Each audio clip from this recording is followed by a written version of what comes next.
atas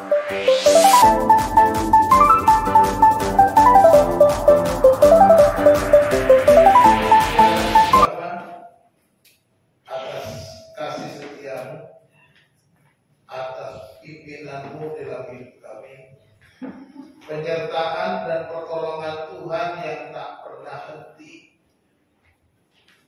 berkat-berkat dan mujizat-mujizat yang kami alami setiap hari. Sungguh ajaib Engkau Tuhan pemelihara kami. Kami boleh menjadi anak-anak-Mu, menjadi warga kerajaan-Mu ya Tuhan. Semua karena anugerah Tuhan. Dan Engkau memperbarui hidup kami, menjadikan kami alat di tangan-Mu, menjadi berkat bagi bangsa ini, bagi kehidupan di mana kami ada. Ya Bapa yang baik, pagi ini kami mau mendengarkan sebagian firman Tuhan. Terangilah hati kami ya Tuhan. Penuhilah dengan Roh-Mu ya Tuhan. Berikanlah kami hikmat dan pengertian ya Tuhan. Dan tolonglah kami untuk dapat melakukan segala kebenaran firman yang kami dengar. Sehingga kami bukan hanya menjadi pendengar saja, tetapi menjadi pelaku-pelaku firman. Berbicaralah ya Bapa, kami siap mendengar firman. Di dalam nama Tuhan Yesus kami sudah berdoa. Haleluya. Amin. Shalom. Shalom. Puji nama Tuhan. Bapak Ibu Saudara dikasih Tuhan, hari ini kita bersyukur karena bisa ada di tempat ini dengan kemurahan Tuhan. Hari ini kita belajar bersama-sama dengan judul warga kerajaan Allah. Mari kita membaca Alkitab kita dari Injil Matius pasal yang ke-8 ayat 1 sampai ayat yang ke-4. Matius 8 ayat 1 sampai ayat 4, demikian firman Tuhan. Setelah Yesus turun dari bukit, orang banyak berbondong-bondong mengikuti Dia. Maka datanglah seorang yang sakit kusta kepadanya, lalu sujud menyembah Dia dan berkata, Tuhan, jika Tuhan mau, Tuhan dapat mentahirkan aku. Lalu Yesus mengulurkan tangannya, menjamah orang itu dan berkata, Aku mau, jadilah engkau tahir. Seketika itu juga tahirlah orang itu daripada kustanya. Lalu Yesus berkata kepadanya, Ingatlah, jangan engkau memberitahukan hal ini kepada siapapun, tetapi pergilah, perlihatkanlah dirimu kepada imam, dan persembahkanlah persembahan yang diperintahkan Musa sebagai bukti bagi mereka. Amin. Bapak Ibu dikasih Tuhan, Injil Matius bertemakan Yesus sebagai Raja atau memperkenalkan kerajaan Allah. Pasal 5 sampai pasal 7 merupakan khotbah Tuhan Yesus, pengajaran di atas bukit. Kalau kita membaca keseluruhan pasal itu 5, 6, 7 ya, 3 pasal. Sebenarnya berbicara tentang bagaimana pola kehidupan orang-orang percaya atau warga kerajaan Allah. Dan kita perhatikan di dalam Injil Matius pasal 8 dicatat di sana di dalam ayat yang pertama, setelah Yesus turun dari bukit, orang banyak berbondong-bondong mengikuti Dia. Kalau kita melihat ini bagian yang tidak bisa dilepaskan.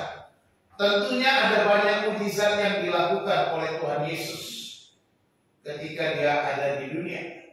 Tetapi Matius menempatkan penyembuhan orang kusta ini sebagai deretan setelah khotbah di bukit. Setelah Yesus turun langsung berbicara tentang orang kusta yang disembuhkan. Dari sini saya belajar bahwa pasal 8 ini seolah menggambarkan bagaimana Kristus mendemonstrasikan kuasanya untuk menyatakan kerajaan Allah itu di bumi.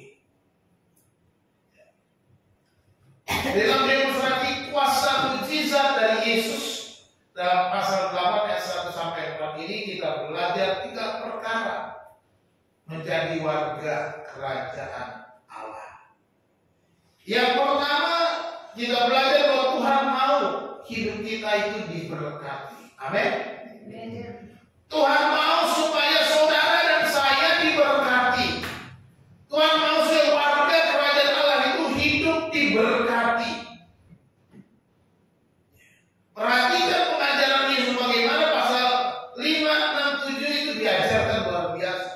Pasal 6 diajarkan untuk tidak perlu puasa, dan kita melihat bahwa Yesus mau supaya kepada warga kerajaan Allah kemudian Yesus menyatakan berkatnya kepada si kusta itu. Ya. Di dalam ayat yang ketiga dikatakan lalu Yesus mengulurkan tangannya menjamah orang itu dan berkata, "Aku mau, jadilah engkau tahir." Seketika itu juga tahirlah orang itu daripada kustanya. Perhatikan di sana dikatakan Yesus mau, Yesus ingin, Yesus berkehendak. Ini yang Yesus mau ketika si kusta itu berkata, "Tuhan, jika Tuhan mau, Engkau dapat mentahirkan aku." Orang yang sakit ini berkata, "Jika Tuhan mau, Tuhan dapat menahirkan aku." Disinilah kuncinya. Kalau kita ingin supaya menjadi warga kerajaan Allah, hidup dan datanglah kepada Yesus.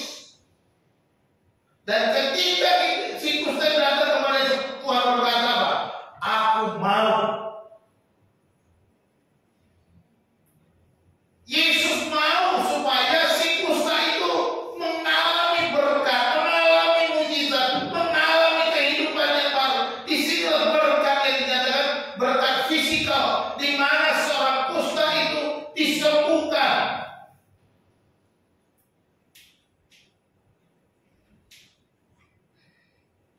Kalau kita perhatikan ini peristiwa yang terjadi setelah dia khotbah di bumi.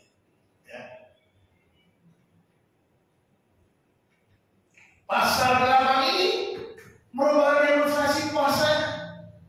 Kuasa Yesus untuk menyatakan ini loh kerajaan Allah. Jadi ketika dia mengajar, kemudian dia mendemonstrasikan kuasanya supaya berkatnya dicurahkan atas orang kusta itu. Perhatikan di sini, langkah awal kerajaan Allah adalah bahwa Yesus mau supaya setiap orang diberkati. Ini langkah awalnya. Kerajaan Allah dinyatakan di dalam Kristus supaya setiap orang diberkati. Dia mau orang-orang yang datang kepadanya diberkati. Maka dikatakan perhatikan itu, "Aku mau, jadilah engkau tahir." Inilah keinginannya supaya kerajaan Allah dinyatakan, supaya kerajaan Allah dipulihkan, dinyatakan di dunia ini. Perhatikan juga bahwa Tuhan memanggil dan merancang kehidupan yang diberkati. Jadi kerajaan Allah ini merupakan rancangan Allah supaya orang-orang hidup dalam berkat.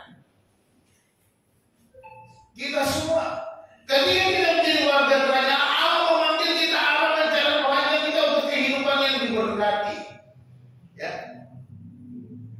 Penyataan kerajaan Allah adalah pemulihan kehidupan di Taman Eden. Perhatikan bagaimana Taman Eden sebelum ada dosa.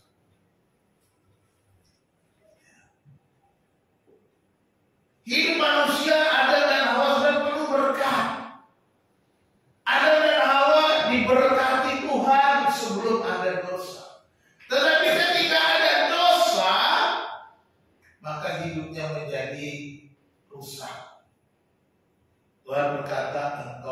mati. Manusia terputus hubungannya dengan Tuhan, dan Kristus Yesus mendatangkan kerajaan Allah supaya apa? Supaya Taman Eden itu dipulihkan, supaya dinyatakan dengan berkat yang sama yang kita miliki di Taman Eden. Jadi kita perhatikan situ, orang kusta itu datang dan Yesus mau memberkati hidup. Ini menggambarkan kita sebagai orang berdosa, kita sebagai orang yang lemah, kita sebagai orang yang tidak berdaya, orang yang sakit. Yesus berkata bukan orang sehat yang memerlukan tabib, tetapi orang yang sakit.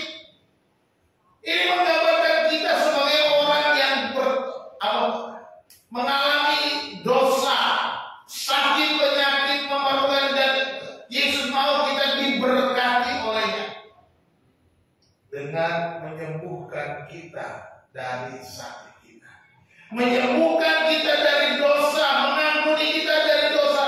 Inilah berkat terbesar, berkat yang paling indah, berkat yang paling luar biasa dari segala berkat yang kita terima.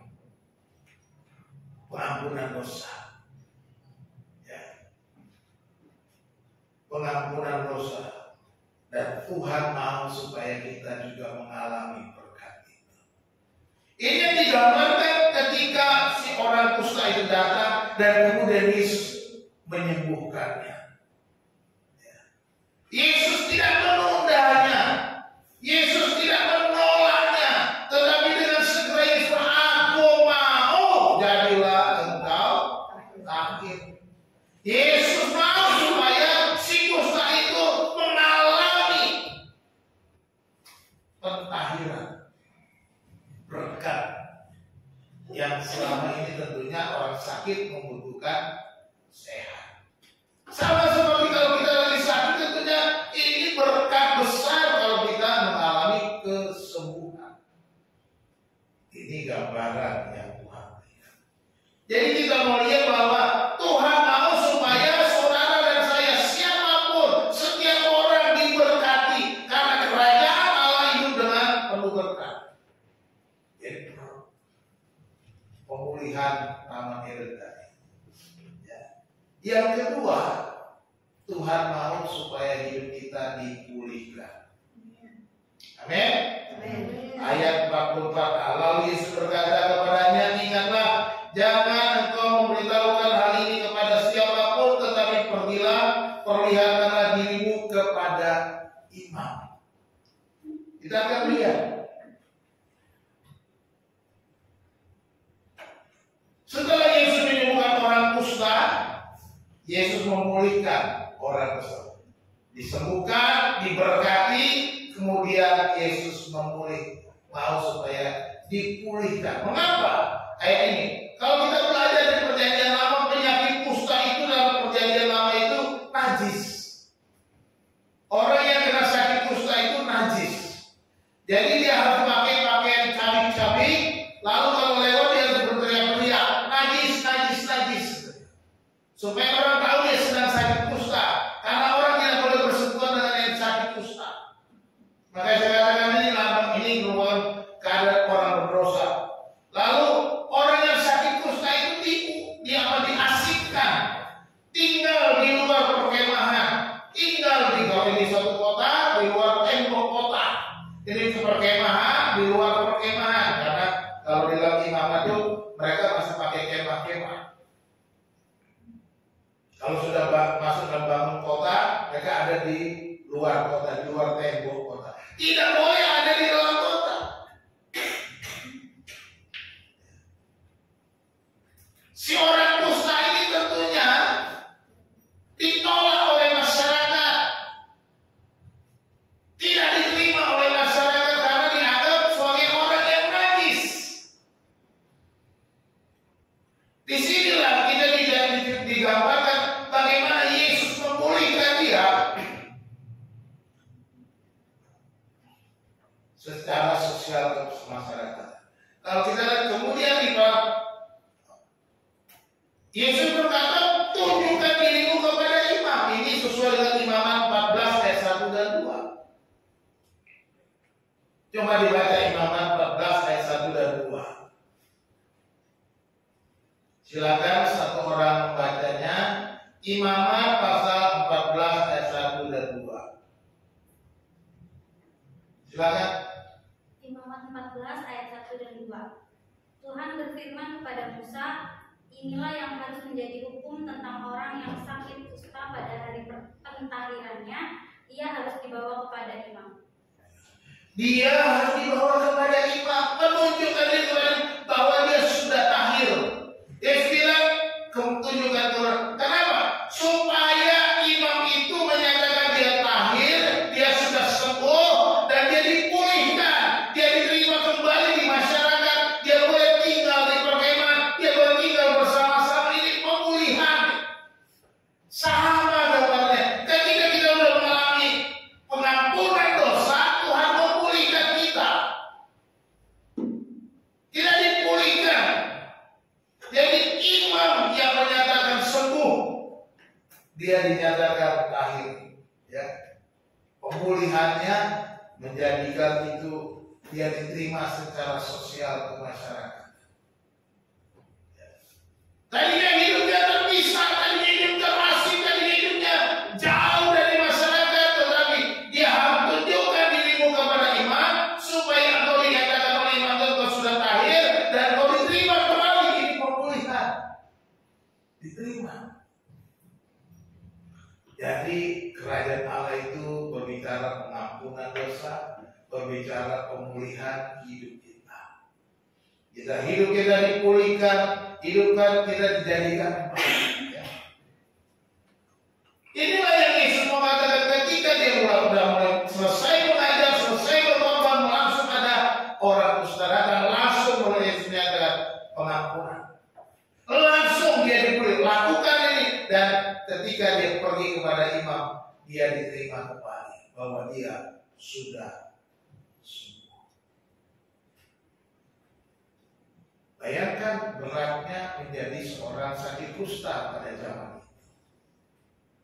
Ya. Dikucilkan, tidak diterima masyarakat. Ya. Kalau ketemu orang setiap najis, orang mulai menyingkir, tidak mau dekat-dekat. Itu yang terjadi di dalam kehidupan orang. Betapa pahit, betapa tertekan mereka, terhinanya mereka. Tetapi ketika dia diterima oleh imam, dia kemudian dinyatakan sembuh, dia dinyatakan tahir, dia dinyatakan boleh melakukan kegiatan seperti yang lainnya. Dipulihkan. Jadi sebagai warga kerajaan Allah, hidup kita diberkati dan dipulihkan. Jadi Tuhan diberkati berarti kita mendapat pengampunan, itu berkat yang paling besar. Kemudian kita diterima kembali. Ya. Seperti anak yang hilang itu. Ketika dia pulang, dia diterima kembali. Ada ayahnya mengadakan pesta. Artinya apa? Dia dipulihkan, diterima sebagai keluarga dari ayahnya. Ayahnya mengadakan pesta supaya semua orang tahu ini adalah anakku yang hilang, anakku yang dulu pergi, anakku yang dulu mati, tapi sekarang dia sudah hidup kembali, dia sudah bersama-sama dengan aku, dia kembali bersama-sama dengan aku. Itu pemulihan. Jadi ketika kita percaya Yesus, kita diampuni, bukan sampai di situ, tetapi dia memberikan Roh-Nya yang kudus, menyatakan, memeteraikan kita bahwa kita sudah tahir, sudah dipulihkan, dan kita diterima oleh Bapa kita. Ini gambar. Ya. Pada waktu itu kusta merupakan lambang dosa, ya, yang memisahkan kita dari kasih Allah.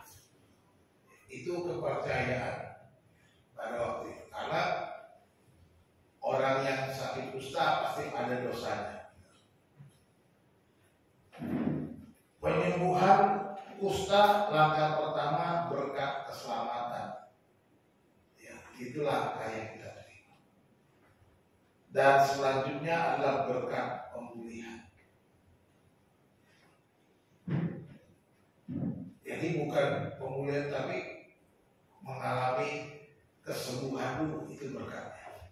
Baru kemudian dipulihkan, diterima kembali, diterima oleh warga masyarakat, diterima oleh komunitas. Itu namanya pemulihan. Sama seperti kita diterima oleh Bapak kita kembali sebagai warga kerajaan Allah. Setelah dipulihkan, yang ketiga, kita mau diubahkan. Tuhan mau hidup kita diubahkan. Bukan hanya mengalami kesembuhan, bukan hanya dipulihkan, diterima kembali, tapi perintah Tuhan kepada orang-orang sakit kusta, perlihatkan kepada imam dan apa? Bawa persembahkan. Ayat 44. Persembahkanlah persembahan yang diperintahkan Musa sebagai bukti bagi mereka. Ini berbicara tentang perubahan hidup. Pertobatan harus berbicara tentang perubahan. Pertobatan harus berbicara tentang perubahan sikap. Pertobatan harus berbicara tentang pengorbanan. Ya, perhatikan ini. Jadi bukan hanya berhenti kepada kesembuhan, dipulihkan, tetapi orang itu harus mau berkorban. Ya, di dalam perjanjian lama, orang-orang sakit kusta itu dituntut untuk mau mengambil tindakan perubahan. Kenapa? Karena Tuhan mau supaya kita punya sikap penyembahan yang benar kepada Tuhan. Pengorbanan ini menunjukkan penyembahan yang benar kepada Tuhan. Makanya persembahkan persembahan itu. Jadi persembahkanlah persembahan yang diperintahkan Musa sebagai bukti. Kau sudah dinyatakan sembuh, sekarang buat persembahan. Ada pengorbanan. Jadi harus bayar harga. Demikian juga kita sebagai orang percaya, kita sudah diterima, sudah bertobat, sudah diselamatkan, sudah dipulihkan, diterima kembali oleh Allah. Maka kita perlu mengalami perubahan hidup. Kita perlu berkorban. Kita harus berani bayar harga, bukan hanya berhenti kepada keselamatan dan pemulihan saja.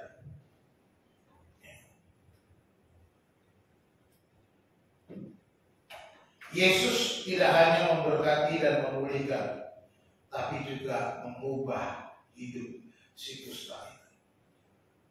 Tuntutan supaya menjalankan perintah Allah, yaitu merubah karakter, berkorban, membayar harga sebagai tanda kesembuhan. Kita juga harus bayar harga sebagai tanda keselamatan kita. Jangan hanya terima keselamatan mau, tetapi nggak mau bayar harga. Terima keselamatan mau, tetapi tidak mau berkorban kepada Tuhan. Menerima keselamatan mau, tetapi kita tidak mau menunjukkan sikap penyembahan yang benar kepada Tuhan.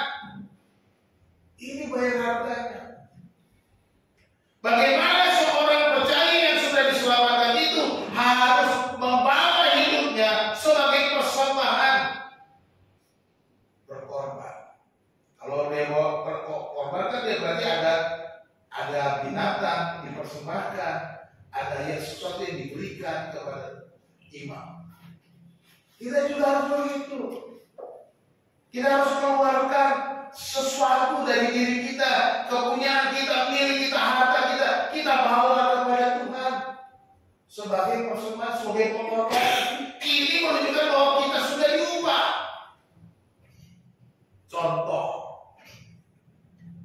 Contoh sederhana itu Sakius. Ya, Sakius. Ketika Sakius bertobat, ketika Sakius berjumpa dengan Yesus, ketika Sakius diterima kembali oleh Yesus, ketika itu juga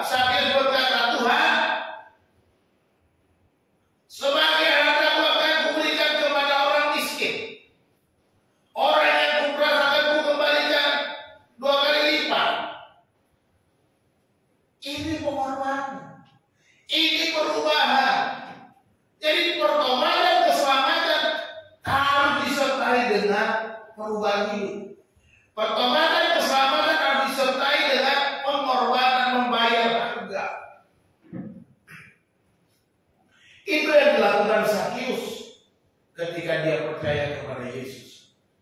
Ya. Ketika orang-orang Farisi, ahli Taurat berkata, kenapa kamu kumpul dengan ahli Taurat dan orang-orang berdosa?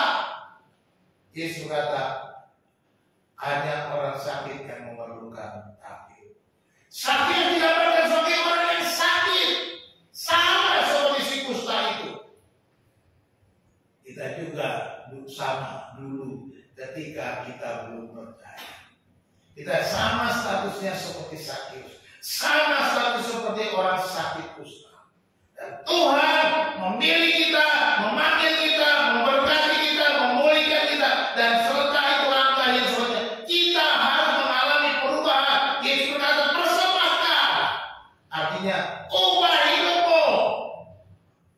Berikan yang terbaik, berikan pengorbanan sesuai dengan hukum Musa. Kita juga begitu, ya. Jadi sahabat sebagai orang yang disembuhkan adalah datang kepada imam dan membawa persembahan.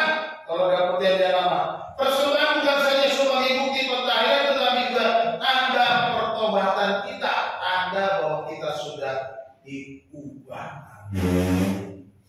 Jadi persembahan pengorbanan itu ada tanda pertobatan dalam konteks keselamatan. Seperti itu. Jadi ketika kita menjadi warga kerajaan Allah, berubah hidupmu. Jangan sama seperti dulu lagi. Jangan sama kalau dulu pelit, sekarang masih pelit. Tidak ada. Contohlah Zakius itu. Harus ada pengorbanan. Bukan hanya sekedar persembahan. Pengorbanan itu memberi dengan apa yang kita punya, bukan hanya sekedar memberi dari kelebihan kita, tapi memberi dari kekurangan kita juga. Itu pengorbanan. Ya. Jadi mari kita memberi dengan pengorbanan. Ini 3 hal yang Yesus katakan. Ini bagaimana kita menjadi warga kerajaan Allah itu? 1, Yesus mau kita diberkati. Dia menyelamatkan kita. Itu berkat terbesar. 2, Yesus mau supaya kita dipulihkan. Kita diterima kembali. Kita diakui sebagai anak. Kita diberikan dimeteraikan dengan Roh yang kudus. Itu yang terjadi.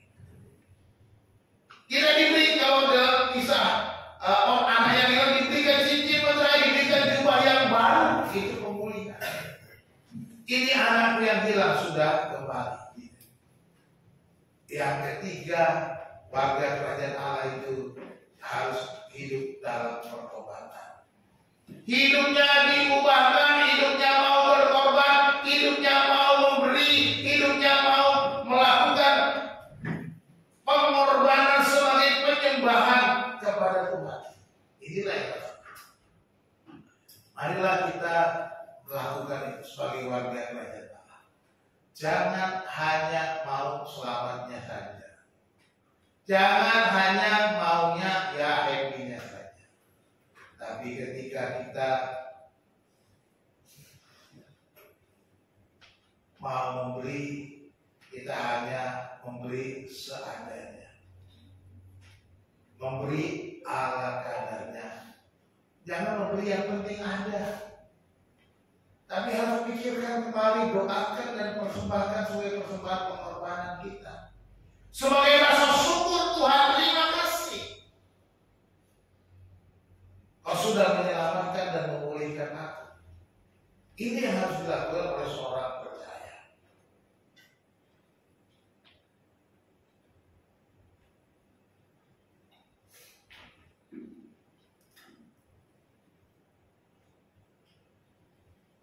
Jadi tanda seorang itu berubah adalah mau berkorban. Itu tanda yang berubah. Itu jelas. mau memberi dengan pengorbanan. Seorang yang bersyukur atas karya Allah dalam hidupnya akan berubah menjadi seorang yang dengan rela berkorban. Itu tandanya pertobatan.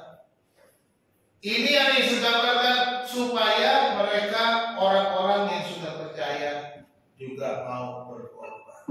Bukan hanya menerima kesembuhan, pemulihan diterima oleh warga masyarakat, tetapi juga harus berkorban. Roma 12 ayat 1 dan 2 menggambarkan bahwa kita diperintahkan untuk mempersembahkan tubuh dan kemudian berubah oleh pembaharuan budi. Roma 12 ayat 1 dan 2 silakan dibuka ya. Silakan dibaca Roma 12 ayat 1 silakan. Roma 12 ayat 1 dan 2. Karena itu saudara-saudara, demi kemurahan Allah aku nasihatkan kamu supaya kamu mempersembahkan tubuhmu sebagai persembahan yang hidup, yang kudus dan yang berkenan kepada Allah. Itu adalah ibadahmu yang sejati. Janganlah kamu menjadi serupa dengan dunia ini, tetapi berubahlah oleh pemerahan budimu, sehingga kamu dapat membedakan manakah kehendak Allah, apa yang baik, yang berkenan kepada Allah, dan yang sempurna. Amin. Karena itu saudara-saudara, demi kemurahan Allah aku nasihatkan kamu supaya kamu mempersembahkan tubuhmu sebagai persembahan yang hidup, kudus dan berkenan kepada Allah. Itu adalah ibadahmu yang sejati. Tapi gak berhenti. Kamu harus mengalami apa? Perubahan, pembaruan budi. Pembaruan. Pembaruan budi itu ada memutarbalikan pikiran supaya apa? Hidupnya berubah 180 derajat. Hidupnya yang dulu, hidup dalam dosa, hidupnya pelit, hidupnya susah. Tapi sekarang dia bermurah hati. Mempersembahkan tubuh, mempersembahkan hidupnya kepada Tuhan. Pengorbanan adalah tanda pertobatan. Ya, pengorbanan adalah tanda pertobatan kita. Orang-orang yang belum mau berkorban itu masih diragukan pertobatannya. Ya. Masih memikirkan dirinya sendiri. Bukan mikirkan apa yang terbaik buat Tuhan.